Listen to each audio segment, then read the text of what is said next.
This is our Pacific Zen Luminaries series, and we're really honored to have Bob Haas here tonight. Bob, of course, is a Pulitzer Prize winning poet. He's a former U.S. Poet Laureate. He's basically won every award, including the MacArthur Foundation Fellowship that's available to poets, and he's just a tremendous, a tremendous source of not only creativity and leadership in the poetry area, but I've spent so much time over the last couple of weeks reading his poems, and there's just so much synergies. I don't know. I just resonate somehow with his poetry so much. So I'm glad we have a chance, Bob, to spend some time with you. I looked up Chat GPT, and I asked, well, is Robert Haas, is he a Zen Buddhist? And it came back and it said, well, the American poet, essayist, and translator is not especially known to be a practicing Buddhist. However, and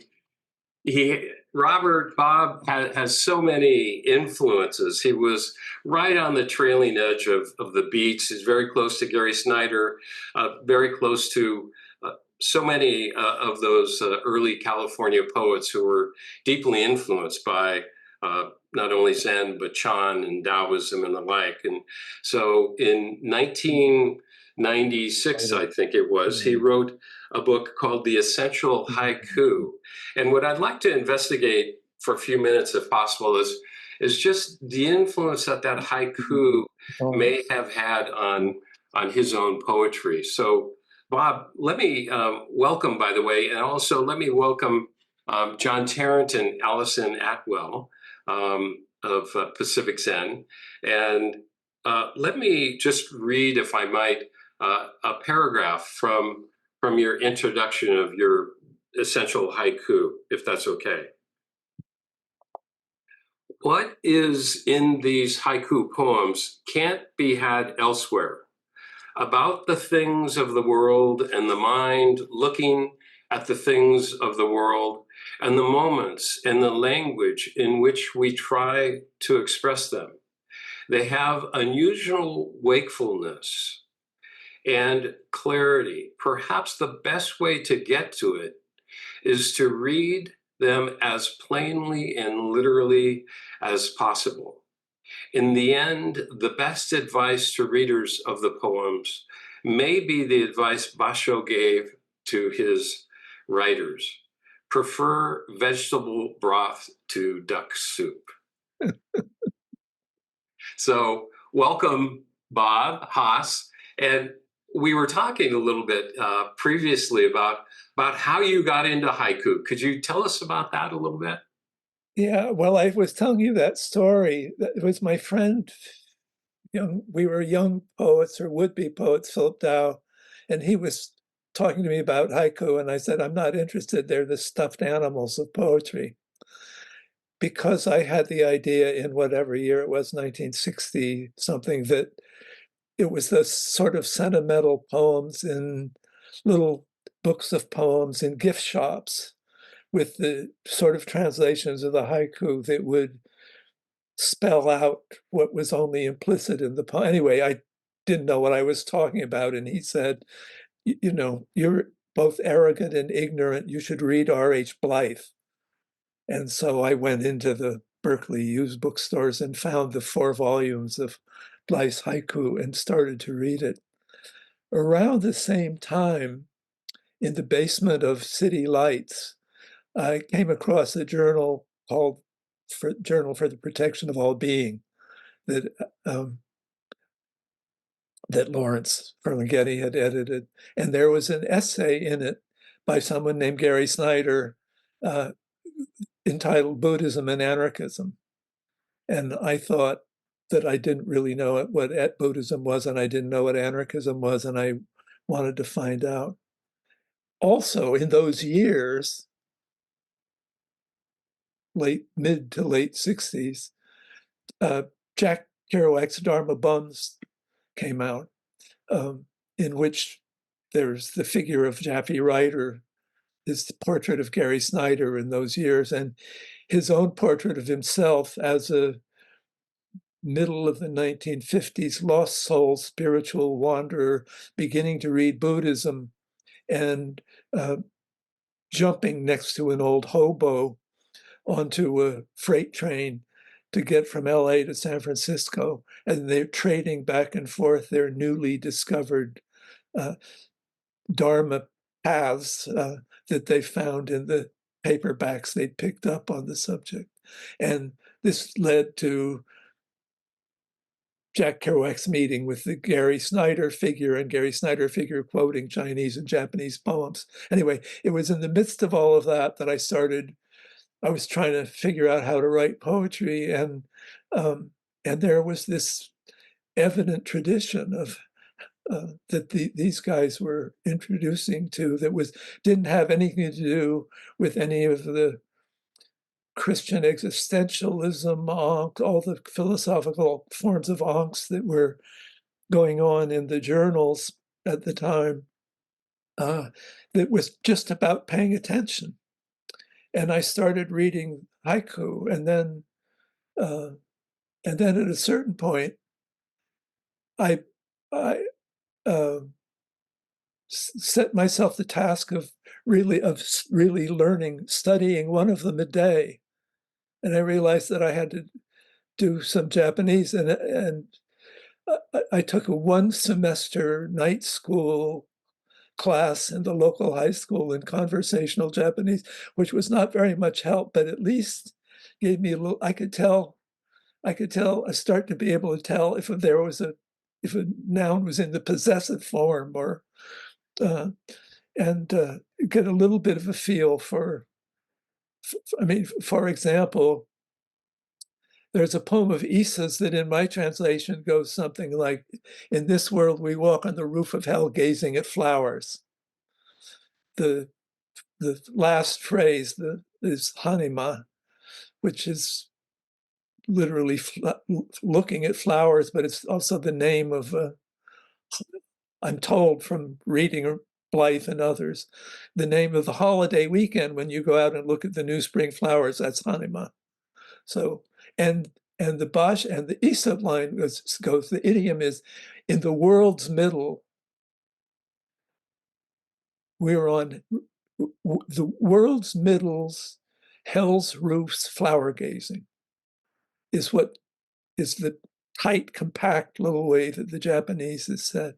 And then you smooth it out and say, "In this world," or "in this world of ours," I think one of the translations said, "we walk on the roof of hell."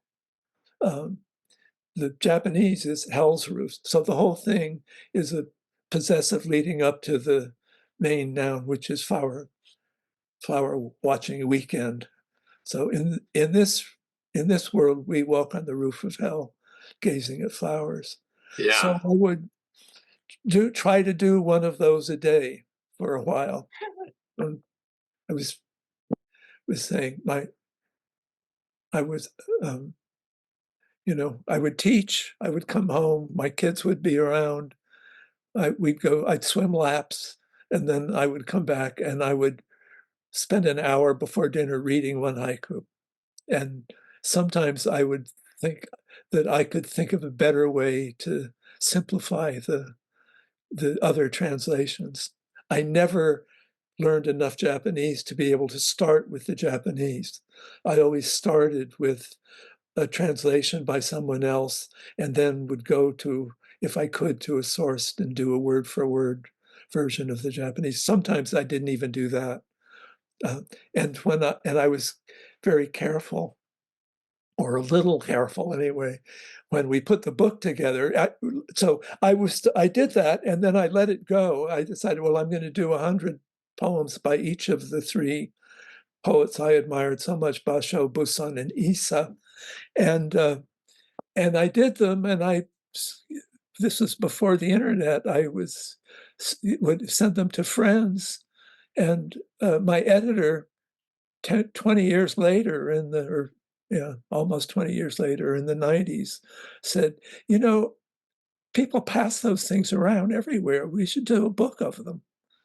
And so I called them versions.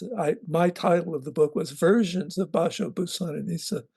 He had a series at Echo Press called The Essential Poets. So he put it in that series as the Essential Haiku. Is this too much and too boring? Anyway.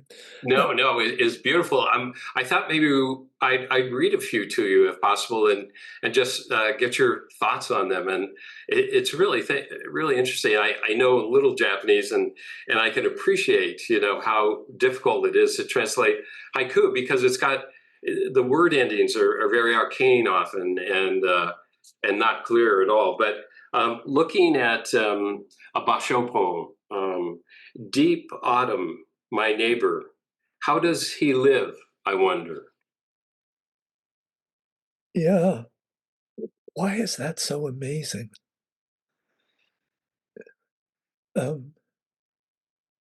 The, that one, I don't remember anything about. Uh, I, I think that the phrase deep autumn is aki fukaki, is that right? Yes. Yeah. And then, so, I mean, the first thing I started to understand about the haiku as a form was that that the seasonal phrase, the kigo, basically conjures a time of year and is already in a resonant tradition. That that that it was part of the Japanese aesthetic, part of Japanese cultural, spiritual traditions that are probably in some way older than Zen, in which deep autumn was a spiritual energy.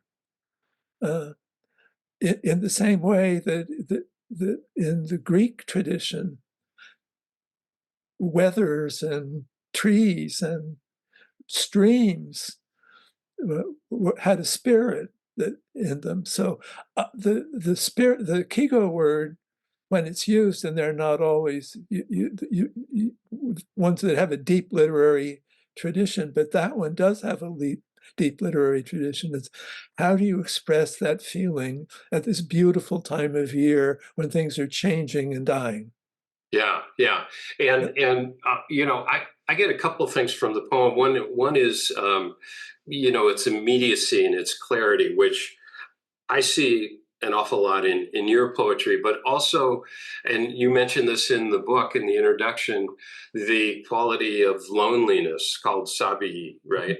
And Basho was pretty well known for his sense of loneliness in his poems. Is that right? Yeah, well, yes. Again, in my readings and my projections, is that he made a distinction between loneliness and solitude. Mm, So one of the poems, the seasonal word is kakadori, cuckoo bird. Um, uh, and there are a lot of poems and a lot of representations in visual art of those birds singing.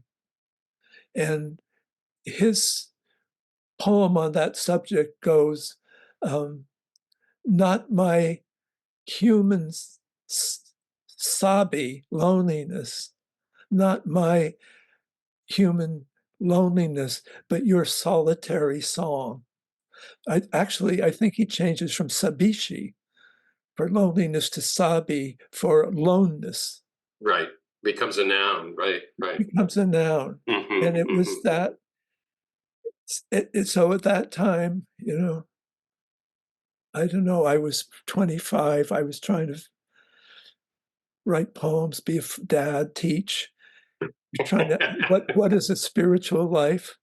And then you hear him saying that. And I thought, that, you know, not, uh, to be a being going about its business uh, suddenly seemed like radiant awareness. Uh, and that was that that going back to I mean, there is something lonely about Basho's life. You know, his dad died, and he was sent to the local daimyo lord's family as a retainer, and he became best friends, maybe lover, with the son of that family. And he died at 21, and then Basho went to the city and got a job and started teaching poetry, and his house burned down. So he lost his father at 12, his best friend at 22, and his first home at 32. And so he carried a certain, uh, the world gave him a lesson in non-attachment that he took deeply and transformed into these gorgeous things. Yeah, nice. Another thing of Basho, I feel he writes a lot about things. You're talking about I forgot the expression that you used, but the glorious things, or the illuminated things, which is the 10,000 things in Zen, right? And the light that shines in all these things, and how that's illuminated again and again. And I think illuminated in your own poetry just beautifully. And we'll get a chance in a few minutes to maybe look at that. But I felt Issa was more sort of emotional. He could sort of bring in other things close to his heart. Maybe less so Basho, but Basho. My favorite poem of Basho's, perhaps, if I can read it, is "You could turn this way," or you could translate that, "Could you turn this way? I too am lonely this autumn evening." And he was traveling so much, he was sleeping in horse stalls, he's sleeping in places where where prostitutes were hanging out, he was sleeping outside. And in the in the narrow road to the north, or narrow road to the interior, he's traveling with Sora, one of his students, probably one perhaps even his lover. But any thoughts on that quality of Basho, the relationship side, the emotional side? Yeah. No, it's very, I mean, he could do a lot of, he didn't write, Issa wrote like 2,000 haiku. Basho wrote maybe 8, I don't know how many, or I'm just going to look here, how many, maybe not 89 of these. I don't know if he thought of them as haiku yet in those days, but so there's also something piercing about the austerity of his and of his practice. Yeah. So Buson, can we chat about Buson just a little bit? Sure. So you write that Buson is visually intense. He was a painter and an artist, cool and powerful in his aesthetic detachment, love of color, almost Wallace Stevens like in, for example, 13 Ways of Looking at a Blackbird. But as to Basho's austerity, he was more a man of the world, and as to Basho's simplicity, he was more complex in a way. Yeah, he tried a lot of things. My teacher about him is a scholar named Mark Morris, who wrote in, I forget in what years now, I'll have to look. I'll look in a minute. Again, I'm aware of everything I do. I have an impression in the accounts of Japanese literature that I've read. Busan he wrote a series of poems that were a mix of haiku and Chinese quatrains, and he wrote two of them having to do with returning to the home village, which is an enormously plangent subject in Japanese poetry, one that was so given to sentimentality that people treated it carefully. But the histories of Japanese poetry that I've read don't mainly emphasize Buson as the uh, uh, painterly poet that I most admire in his work, but this other guy who did that also, he has haiku that were storytelling poems. In some way, all of the haiku are intended to be storytelling poems, as constantly transformed story that was the philosophical basis of the Renga form. So anyway, I could get it at the Basho, the Buson, I could get at because of thinking, oh, you should treat him as if it was Wallace Stevens. Should be very crisp, clear, clean, painterly writing. But he Yeah. also did a lot of other kinds of things too that I wasn't. May I read a couple of his poems that you brought out in your book? Tethered horse, snow in the stirrups, in both stirrups. You know, just that image of the tethered horse, right, in the snow in the stirrups, really paints just a much greater picture than the words themselves. Among 20 snowy mountains, the only moving thing was the eye of the blackbird. Yeah, that's Wallace Stevens imitating Buson. Yeah.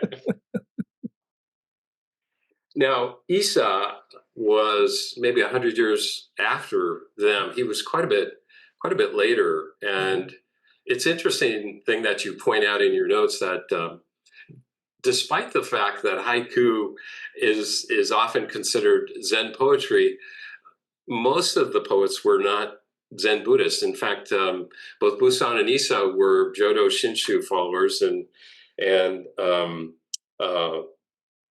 Basho, he just studied for a short time, though he shaved his head and he traveled around in monk's robes and lived a very ascetic life.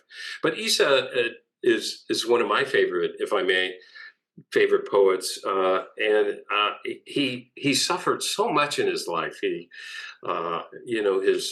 His mother died early. His father sent him off to the capital. Any thoughts on Issa and his life? Well, I love Issa's poems, and again, this is a case where I know that he wrote a tremendous amount of poetry, and I have the impression from the Japanese criticism that it's uneven, that there's and that his fame as an influence and generative energy in Japanese poetry had to do with the notebook diary poem he wrote around the time of his father's death.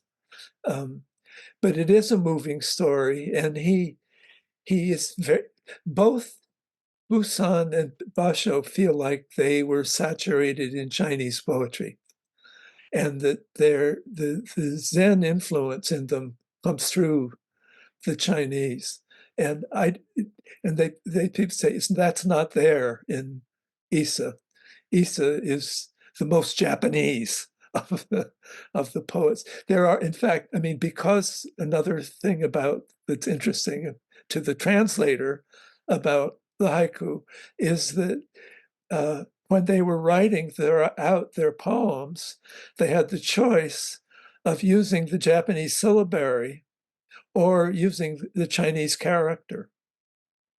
If they were going to say the word road or path, they could say mi, chi, two characters, or they could use the Chinese character for Dao, mi, chi. So I was reading these commentaries and saying, this is a brilliant poem because it has the feeling of Japanese rain falling on a Chinese landscape. And I thought, well, how the hell do you translate? that would make a person want to give up, to do that. But they say about Issa that he tends less to use the Chinese characters than either Basho or Buson does, because he's more indigenously Japanese. Uh, and in fact, I think one of his haiku, when he was supposed to write a patriotic poem for some occasion, the poem he wrote goes, "These sea slugs, they just don't seem Japanese." He was very funny in the face of almost any form of reverence, He was, and one that you highlight is, "Don't worry, spiders. I keep house casually." Casually, yeah. And And he, some of his most well-known poems are around his daughter, who he loved dearly, and she died at 2. It was just terrible. But crawl, laugh, do what you want. You are 2 today. He writes. yeah. He writes a poem for her, and then after she passes away of, I think it's typhus. The world of dew is the world of dew, and yet, well-known but touching poems. Again, I've read that phrase, "the world of dew," was in his form of Buddhism a, a, a phrase to be regularly chanted to remind us of the impermanence of things. And so deep in it, I mean, it's it belongs as much to the Japanese tradition as the Our Father belongs to the Christian tradition. And to say the world of dew, yeah, but it's just gorgeous, heartbreaking poem. Mm.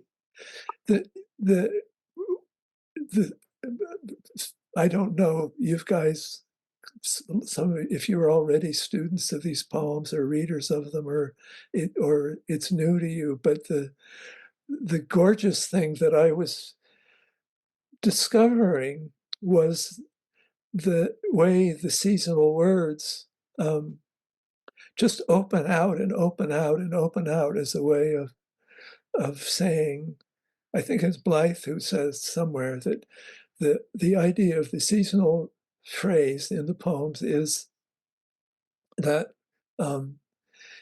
if you can say what everything is by saying what this moment is, uh,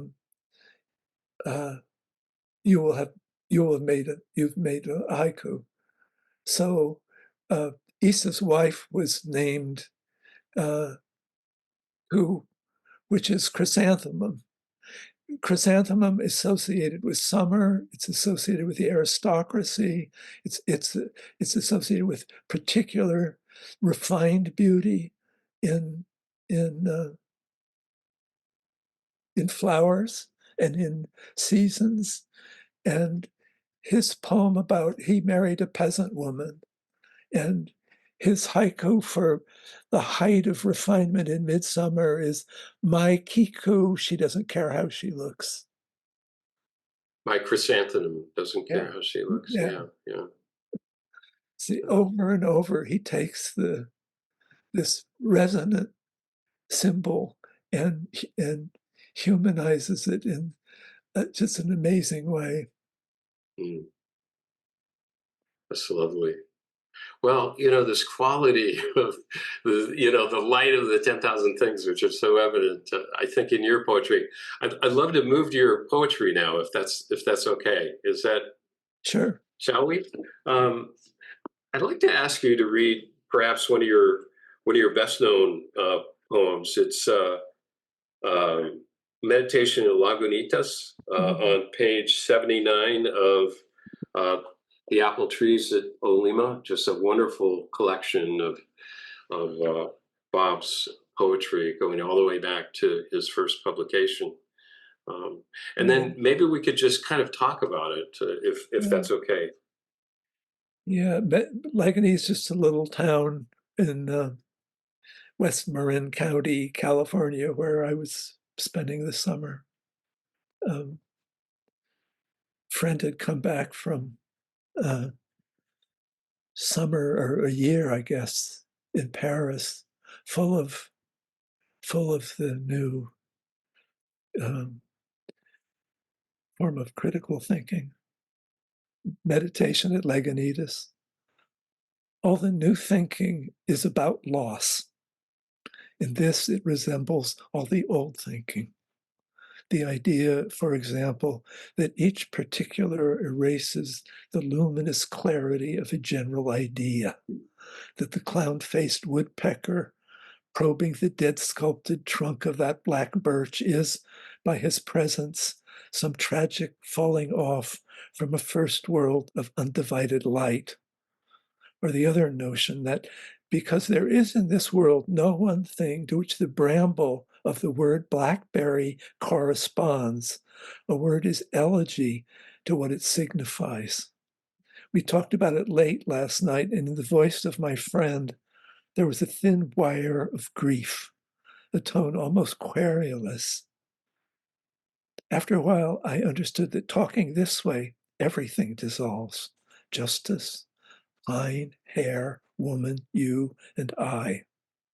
There was a woman I made love to, and I remembered how holding her small shoulders in my hands sometimes, I felt a violent wonder at her presence, like a thirst for salt.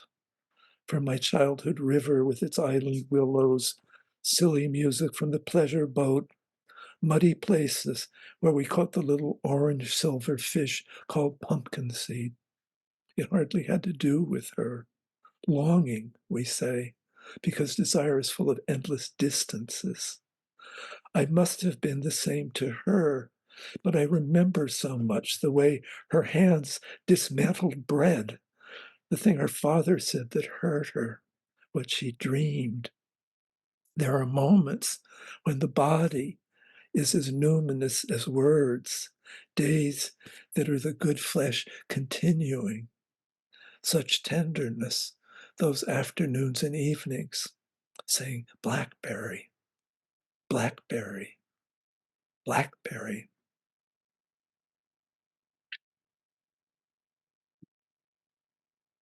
I love that. There's so much in that poem for me.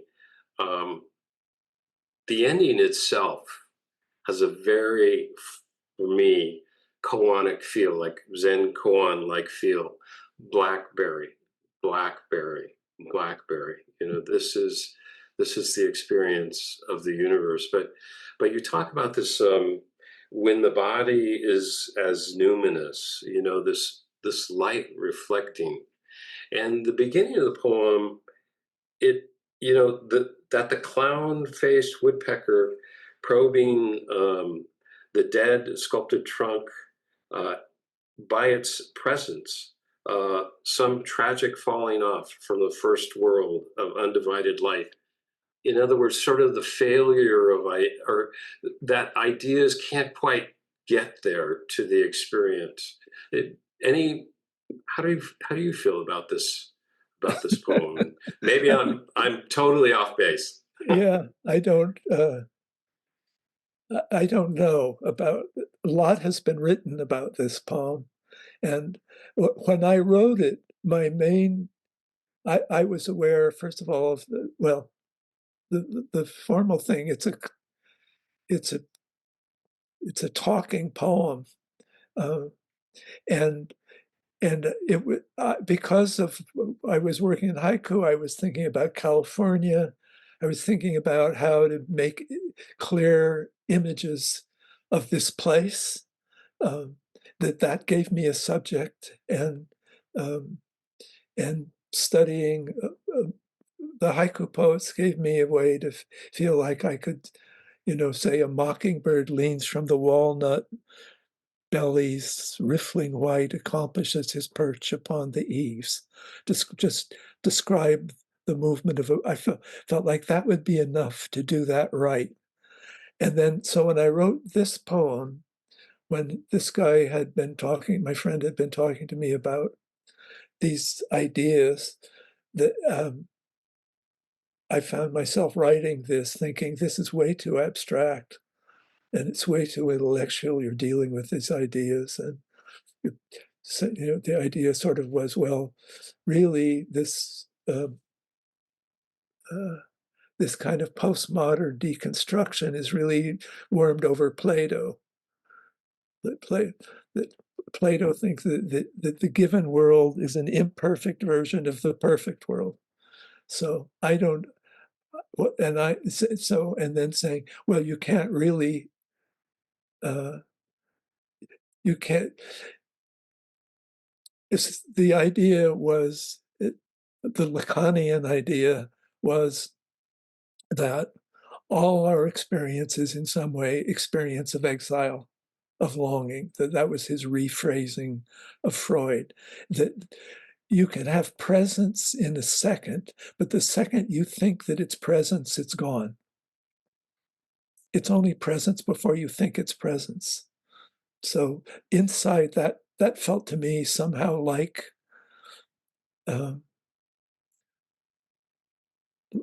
like the other idea of, the Plato's cave idea that all the things of this world are imperfect versions of something else. I was saying about the haiku that I thought maybe that all the seasonal reference words were animist spirits before they became aesthetic concepts. So that the so that making images that are both there and gone in the same way that, say, the intensities of uh, love making or an act of love or a moment of amazement are here and gone. Anyway, I can't find my way to the end of the sentence, which means I think the poem was the best I could do with. I think it's excellent. So Yeah. This does make me think of another great Basho poem, which was, it goes, even in Kyoto, so the seasonal word is the cuckoo song again. And it's associated with Kyoto, that come in the spring in the art tradition. So Basho says, even in Kyoto, hearing the cuckoo's cry, I long for Kyoto. That was reminded me of my experience of often with a spectacular sunset, standing there looking and thinking, oh my God, I wish I were standing here looking at this. It's the territory of, it's, my friend Czeslaw Milosz has another version of this kind of, is it okay if I skip over to that for a second? Uh, uh, he's, anyway, he had sent many poems that say, rabbit just ran across the road. When did that happen? Where did it go? I can't believe it's gone forever. Somewhere in the universe, that rabbit is running across the road. So this is the territory that this poem wandered into. Yeah. Blackberry. Talking about your growing up and you grew up in San Rafael, and it's really fun to hear you use place names that I'm pretty familiar with. St. Mary's College, I grew up within a bike ride from, and went by there many times. But you grew up under some pretty difficult circumstances. Sometimes your mother was really a severe alcoholic, and you wrote one time about how you went and visited her with her parents to the Napa State Hospital, which, as a young boy, I used to drive by with my family on the way to vacation in the summertime. And can you tell us a little bit about about some of the circumstances you were growing up as a child and how maybe Well, how that affected your poetry. yeah, yeah. The uh, California kids in our generation, or my generation and yours, I think, would also say about some. So Napa was the 1950s idea of this insane asylum, or the and slash sanitarium. And so it could be a joke to say you ought to get sent to Napa. Um, there were also many different forms of treatment of alcoholism um, in those, and it was also a time when a husband could uh, sign his name and commit his wife, or uh, probably a woman could. I've never heard of it that a woman could commit a man, but men had no trouble having their wives committed. And my mom went through uh, uh, many kinds of treatment for alcoholism, and she was, which a lot of the family is Irish.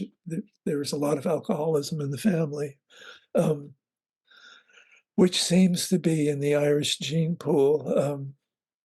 And she struggled with it. Her sister struggled with it. Her dad, other people in my family. A lot of ways, my childhood was quite sweet. Uh, Born in my grandfather's house in San Francisco, moved to Marin County into San Rafael when I was a kid. And around that time, uh, my, my mother's drinking had become a problem. And it really, she was a binge drinker. She would be fine for a long period of time, and then uh, and then you come home and she was gone, or was there and was. She was not a large person. She didn't take. Could be staggeringly drunk, and it was kind of astonishing, because once she went in it, she would uh, she would drink herself to death if somebody didn't intervene. It was once whatever. It was for us, speaking of koans, to unravel why does somebody who's loving, lively person also feel totally trapped and want a way out of this life and take the desperate way over and over again. So anyway, there was a lot of stuff that was quite wonderful in my childhood, but that was difficult. And Mm. and by the time I was starting to write poetry, Allen Ginsberg had already written Kaddish about his mother's mental illness, and Sylvia Plath had written her poems against her father, and the older generation of poets had sort of said what there was to say about childhood and childhood family difficulties and unhappiness. And I had no intention of going near that subject because it felt like very worked ground. And uh, and then um, and then I found it. And that poem was specifically my mother's nipples, right?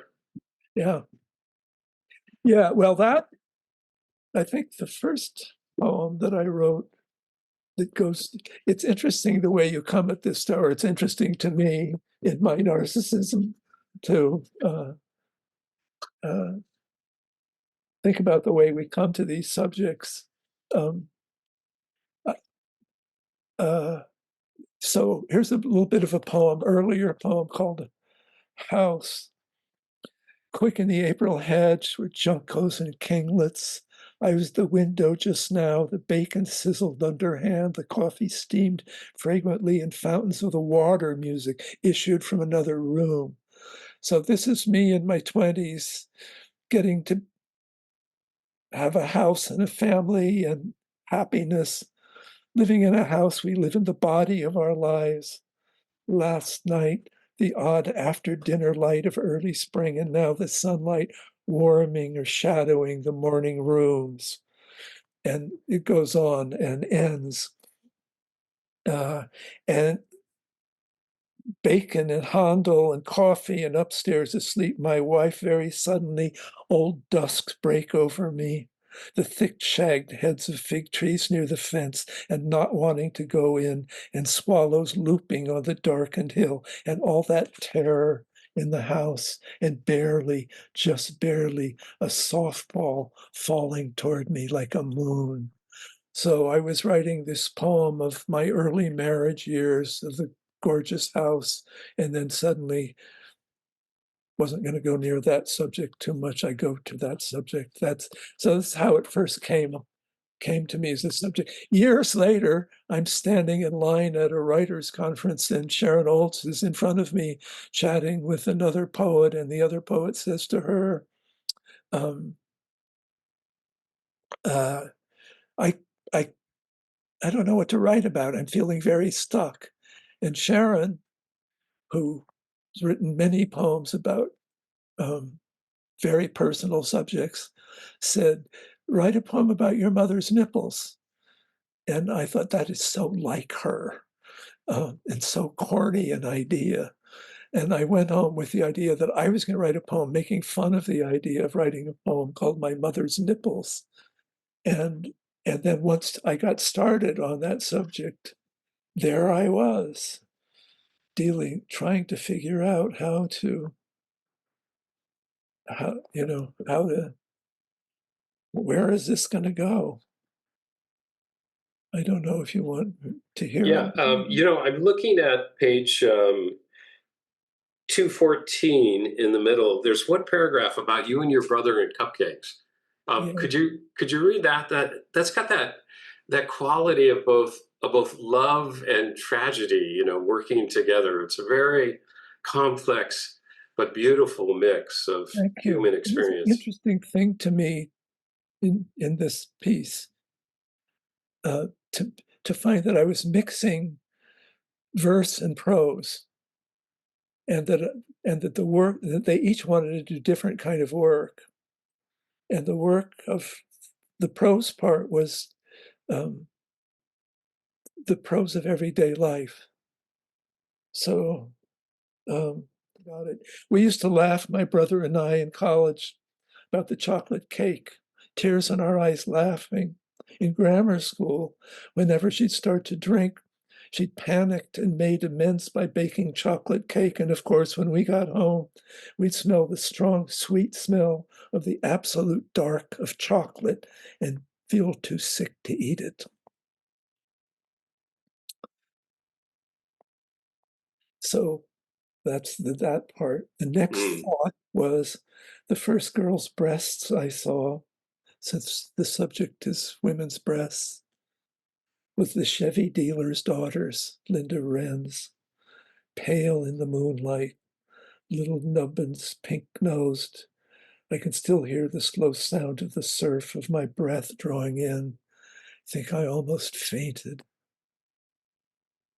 And then the next thought, twin fonts of mercy, they used to say of the Virgin's breasts. In the old liturgy, the Irish priests could never quite handle it being a form of bodily reverence. Springs of grace, freshets of loving kindness. If I remember correctly, there are Baroque poems in this spirit in which each of Christ's wounds is a nipple. Drink and live, they sang. This is the Son's blood, and so on. When I dive into this material and thinking, at some point, I do think about I want to say, especially to the women listening, that I do notice the complexity of the burden of all the symbolism women have to carry besides carrying their breasts. And in a way, the poem is about that too. Mm. Throughout your poetry, you mentioned your family and how important family is. And I came upon just a fairly long poem, it's Santa Barbara Road, and there's a fragment in there that I really identified with because you're playing with your young daughter in the bath. No. And I did the same. I used to take the little rubber duckies. I used to squirt them when they were just barely able to sit up in the bath. But And could you read that about Kristen on page sure, 173? I Just will. that lower part. Yeah. Mhm. Maybe a little bit of setup. Mornings on the south side of the house. So the title of the poem is Santa Barbara Road, is the street where my wife and I raised our kids. Mornings on the south side of the house, just outside the kitchen door, arrived early in summer. When Luke was 4 or 5, he would go out there, still in his dandelion yellow pajamas on May mornings, and lie down on the first warm stone. Household verses. Who are you? The rubber duck in my hand asked Kristen once when she was bathing, 3 years old. Kristen, she said, laughing, her delicious name, delicious self. That's just your name, the duck said. Who are you? Kristen, she said. Kristen's a name. Who are you? The duck asked. She said, shrugging, Mommy, Daddy, leave. The parent was having the identity crisis, the child wasn't. Yeah. That's great. You know, we're, I don't know. I'd love to spend some time on Milosz, Czeslaw Milosz, if that's okay. Before we go to questions, just do you think, would you like to read his memoriam, or is there anything else? Could you tell us a little bit about your work with him? Also, how many decades you Yeah. translated with him and Yeah, for I him? mean, I lived in Berkeley, still do in those years, and um, he was a neighbor up the street. I knew he was there. One of my friends from grammar school had studied with him at Berkeley, and I had read, my generation, everyone had read his book, The Captive Mind, which was sort of the classic book besides 1984 about totalitarian imagination. And so I knew he was up there, and and by reputation, a great poet, but the poems had not been translated, or the ones it had were not very striking. And then uh, uh, my editor published an early book of his, a first book of translations of his, really wonderful poems.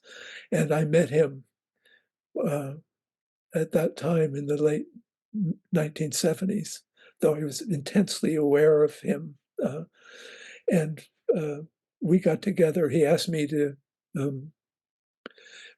he was doing a reading at a big international festival in San Francisco, and he wanted to read in Polish and asked me if I would read in English. So we got together to work on the poems. And I was thinking, oh my God, Milosz is coming to my house.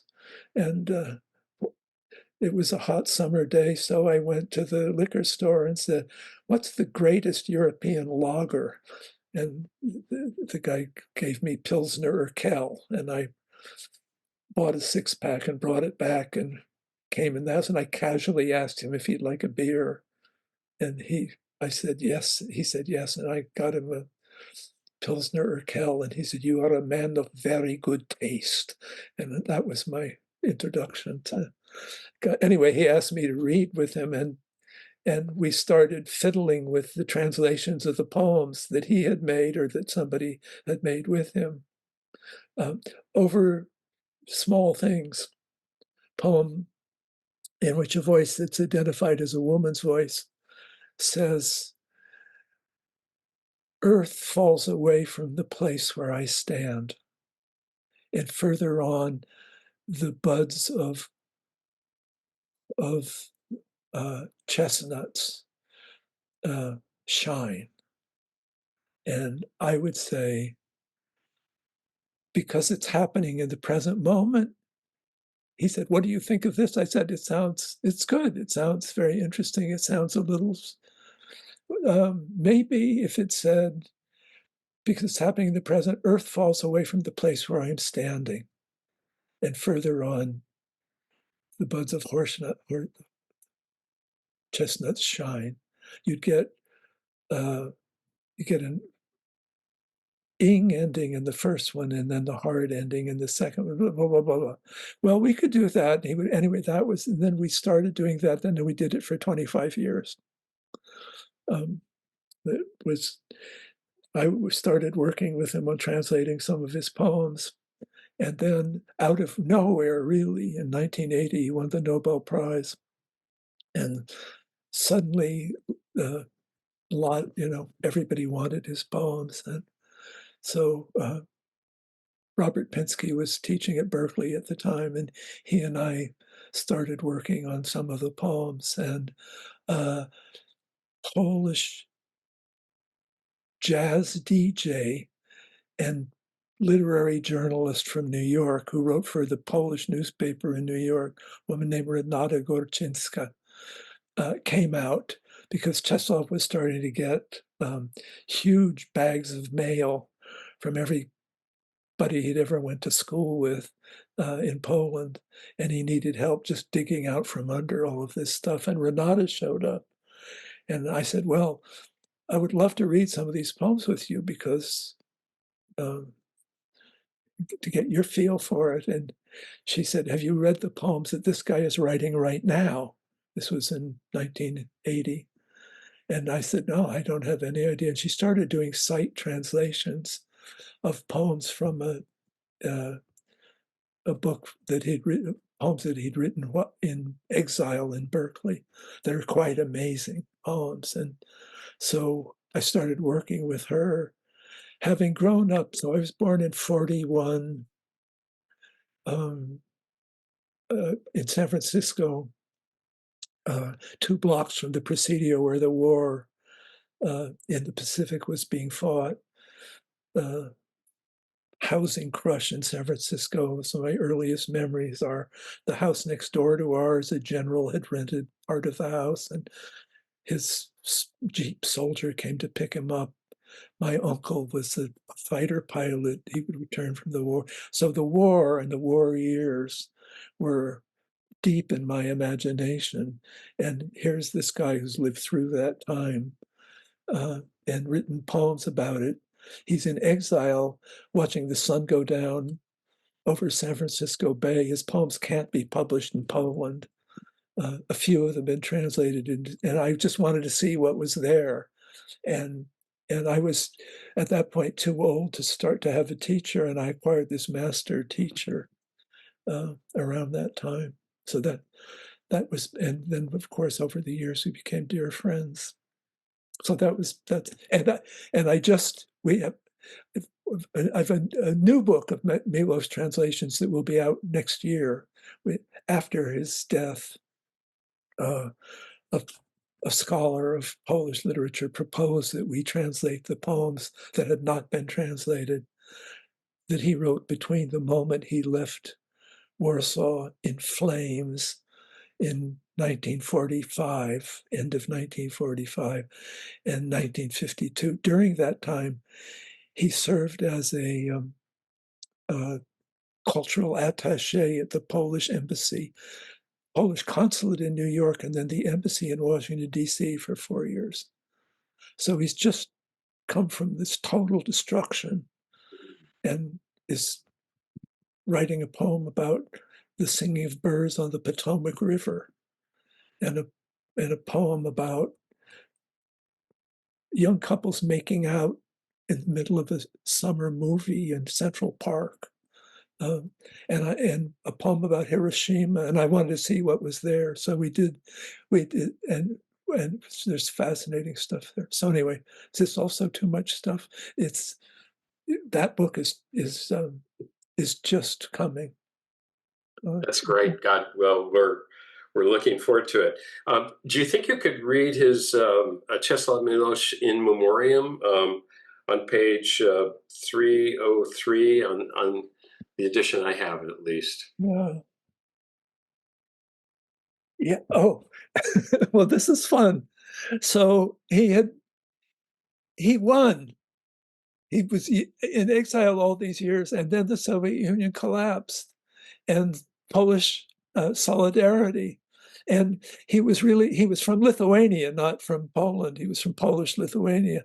And he was finally able to go back and then back to Krakow, which was a beautiful city and one of the ones that wasn't destroyed in the war.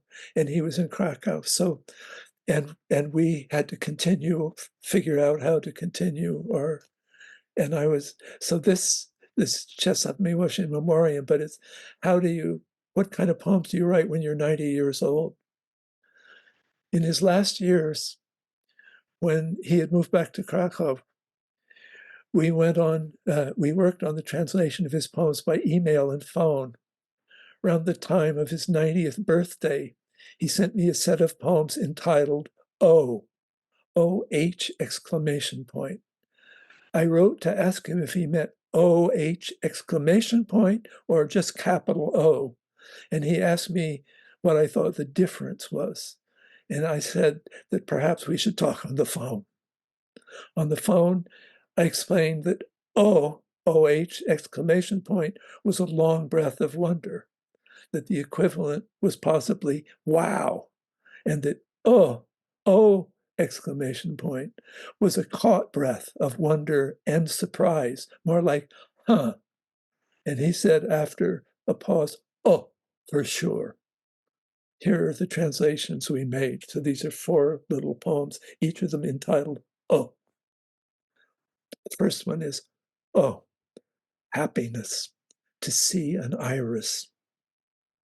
The color of indigo as Ella's dress was once, and the delicate scent was like that of her skin. Oh, what a mumbling to describe an iris that was blooming when Ella did not exist, nor all our kingdoms, nor all our domains. And the second one, the next 3 are based on paintings. And this is based on a Gustav Klimt painting. And it was also in my college years. People were apt to have a Gustav Klimt on their wall. Very sexy. Gustav Klimt, 1862 to 1918, Judith, a detail aus der Reiche Galerie. Oh, lips half opened, eyes half closed, the rosy nipple of your unveiled nakedness, Judith.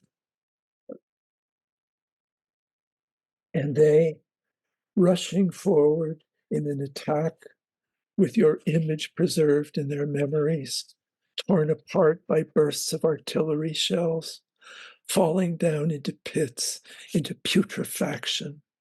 Oh, the massive gold of your brocade, of your necklace with its rows of precious stones, Judith, for such a farewell.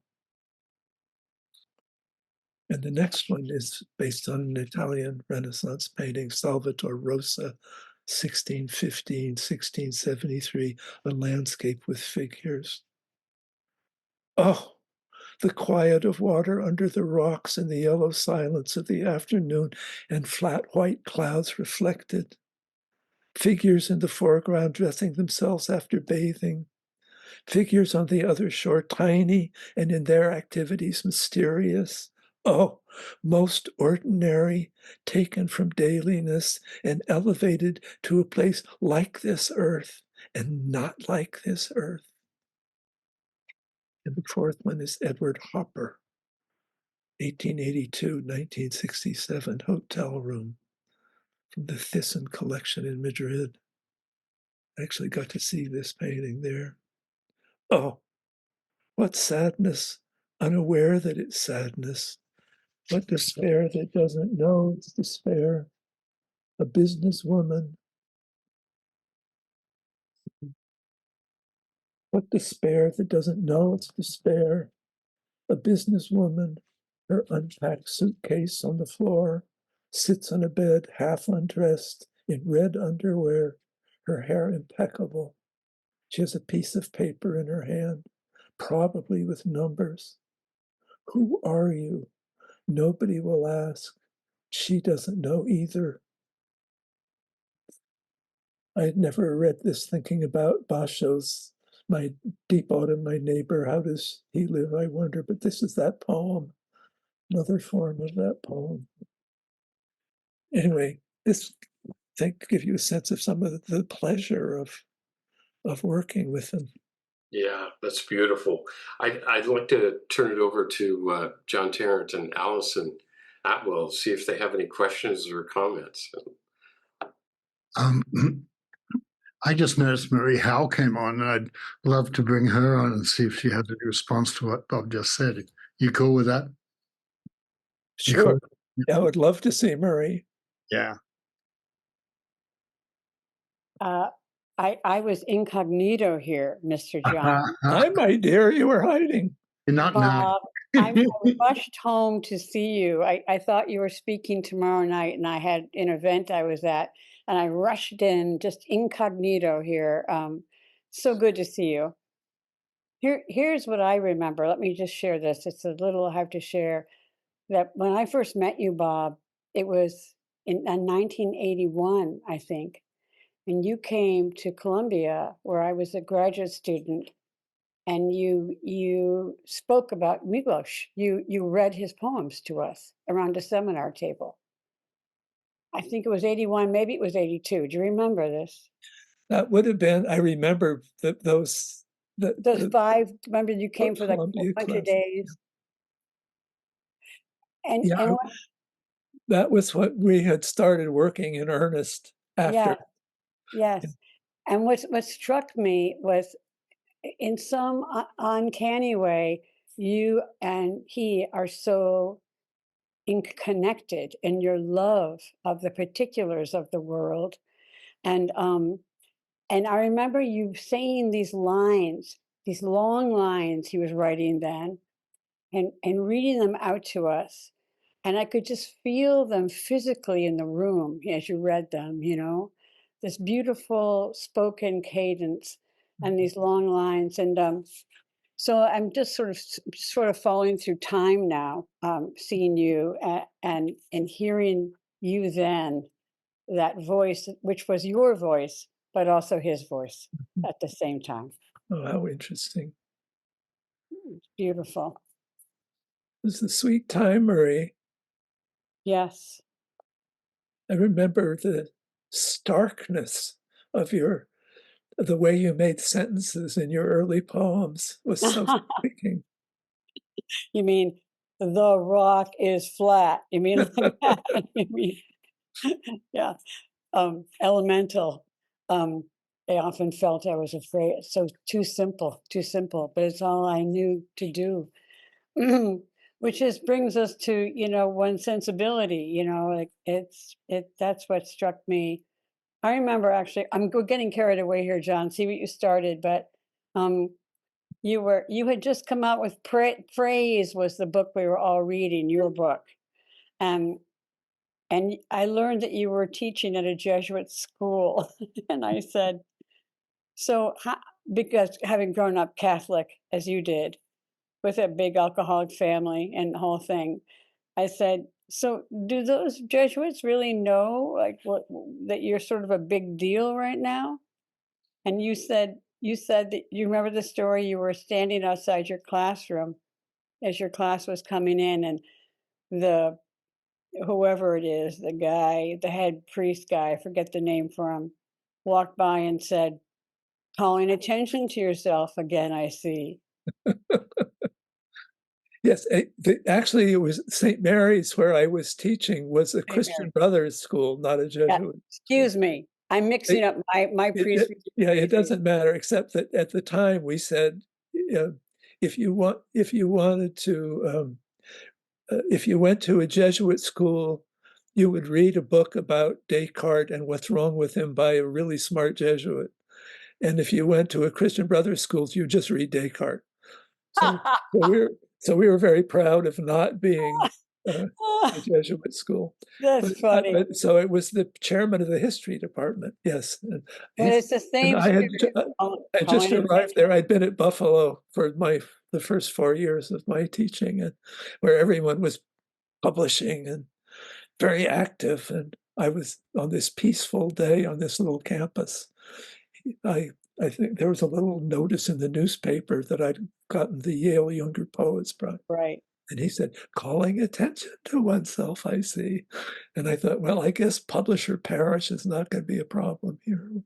To me, that summed up so much. That's funny story. I just laughed. Anyway, it's great to see you. Great to hear you. So, John. Okay, I'll go back to asking questions of Bob. So I found Basho to be. I want to go into that place. I found Basho to be really have a tremendous effect on me when I was, very young and trying to find my way around English words and out of English philosophy, and there was something. I love the particulars, say, of Issa, spring rain, little girl, you'll never teach that cat to dance, and the poignancy and all the pent feeling in him. But Basho had a certain sort of distant, heavenly distances in him or something. And although it was that sorrow or that sabi that people talk about, I also found it very consoling, and I found it a place where you could just sort of rest in eternity reading him. And so I spent a few years when I guess I was struggling with a young child and not much money and things like that. And I would just read Basho every night, and it had that consoling quality for me. And so I wondered what I noticed, I would say Milosz has more of that quality of pointing towards the eternal, and I'm not sure what you think about pointing towards the eternal, Bob. You sort of you usually get somebody else to say something about the eternal in the poem. My friend said consciousness is a knock-knock joke or something like that. Yeah. So you don't say I think. So how's that for you? Yeah, I mean, this is a territory for poetry, probably more.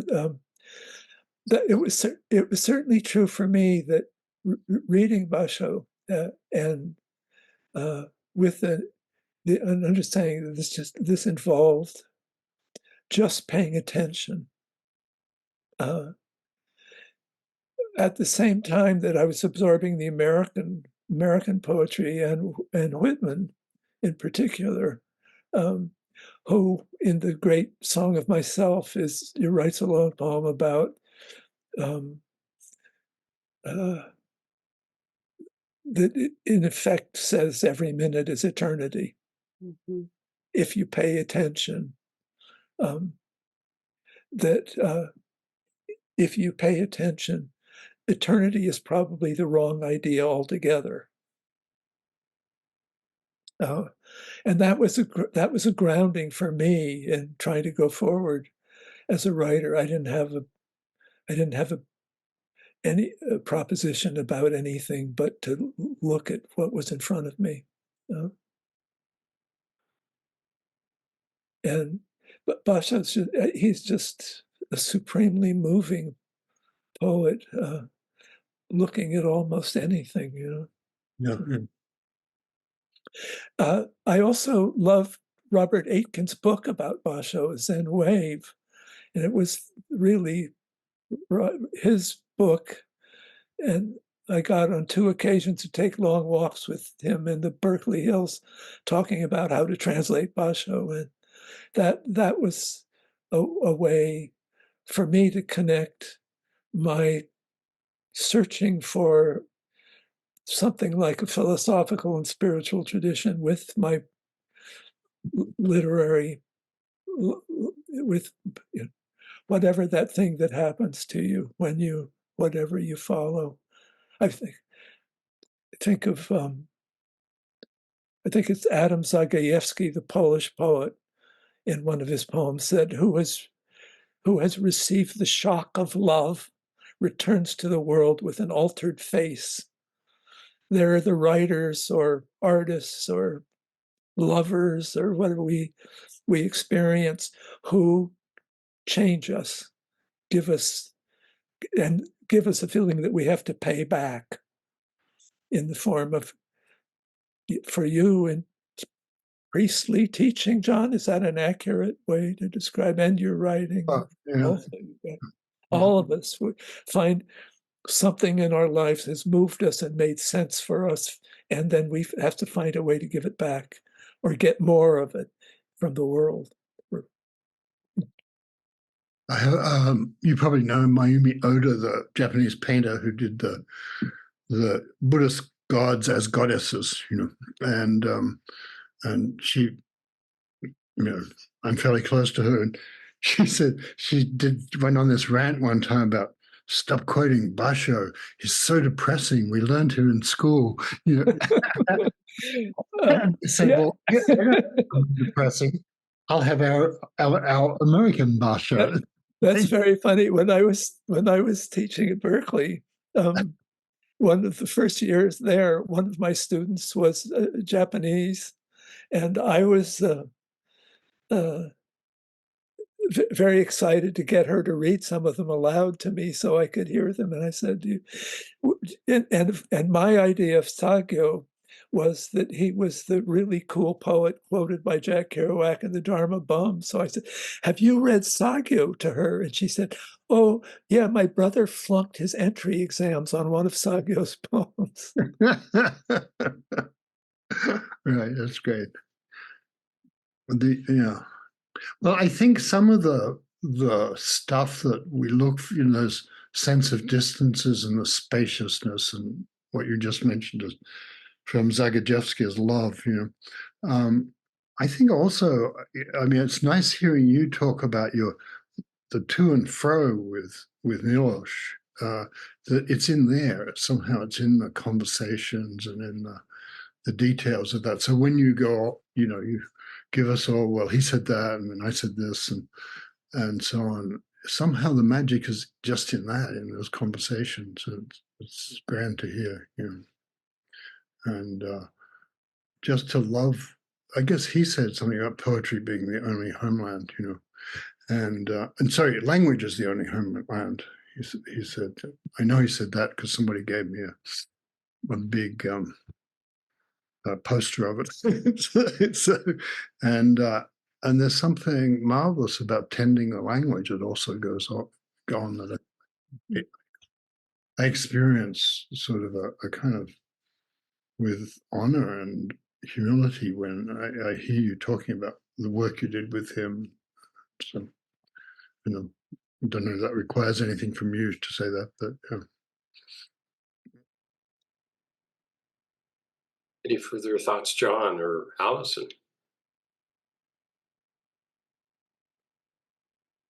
Well, in the beginning of the program, before people came on, you were talking, Bob, a little bit about translation and how because you don't speak or read Japanese or Polish, that there's in a way when I think of it, I think of it as a kind of advantage in that the words themselves, you have to feel around in the space between you and the word. There's a tremendous field of not knowing that gets felt around with physically with your hands and your being for the meaning.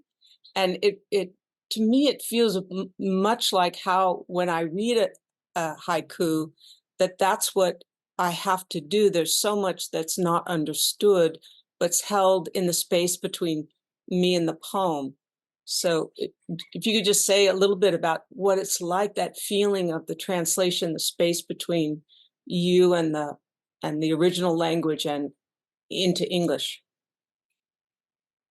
Yeah, well, there's so much you could say about it. One is, I was saying to Jon earlier that when I was struggling to find a way, try to understand a poem and to know how to translate it, when I was working with Czeslaw, our deal was we would meet almost every Monday morning for a couple hours, and he would have a poem or two poems. Sometimes it was a new poem, sometimes a poem written in 1937, and we would work on it. And I could ask him, what's the feel of this or what's the feel of that, as we were trying to. Then later, I couldn't do that. And of course, I couldn't do that with the Japanese. So that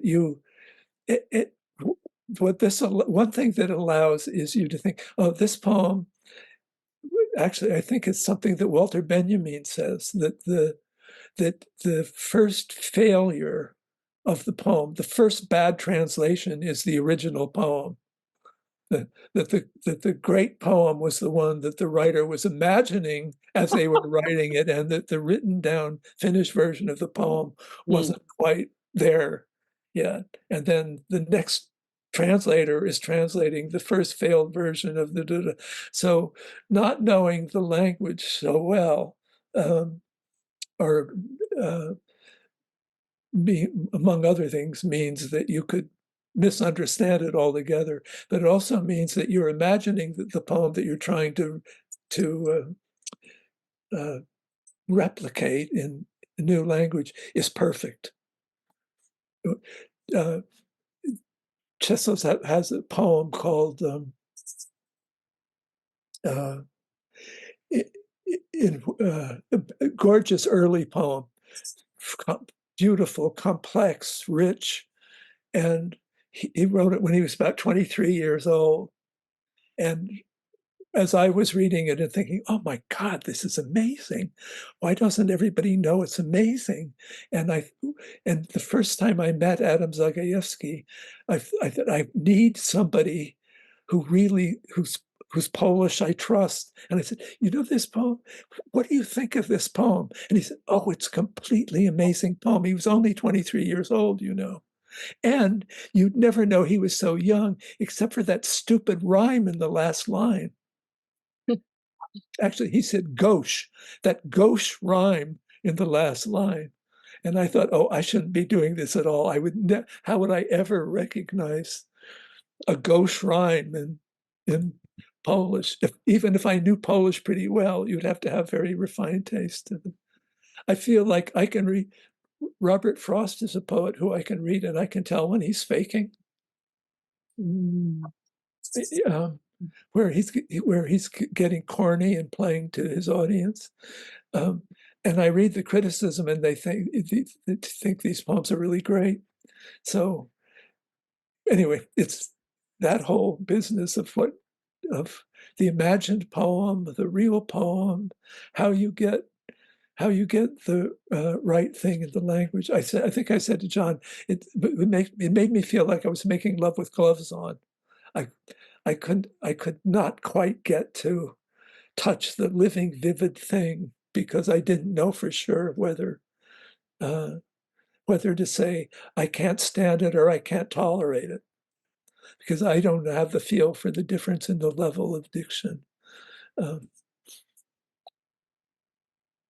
Well, I think in something like that, in the haiku, you were talking about the seasonal words, how the autumn itself, you don't have to go through the translation. You can go directly to the experience of autumn, and as I was saying, like in a way with your hands and your being, translate directly from the experience in some sense. Yeah, if you live in the right place. My wife, who's an amazing poet, grew up in Tucson, Arizona, and she remembers all of the students doing very badly on their entry exams because they didn't understand the seasons. So they didn't know what the hell was going on. Something like Keats's To Autumn. Right? Well, with that, I think we'll end. I want to thank Bob. When I was walking my dog here just before the call, a koan came to mind, and it was when Wangpo, from the many years ago Tang Dynasty, went to his teacher Baizhang the first time, and they met. And Wangpo was a 7-foot tall guy, and Bajang goes, wow, magnificent, imposing. Where are you from? And Wangpo says, magnificent and imposing. I'm from the mountains. And Bajang says, well, why are you here? And Wangpo said, for nothing other than this. And to me, that really speaks to your poetry, this nothing other than this. And it's magnificent and imposing. So thank you so much for visiting us. I really appreciated this. And thank you, John and Allison, as always, for your very trenchant questions and comments. They're really helpful.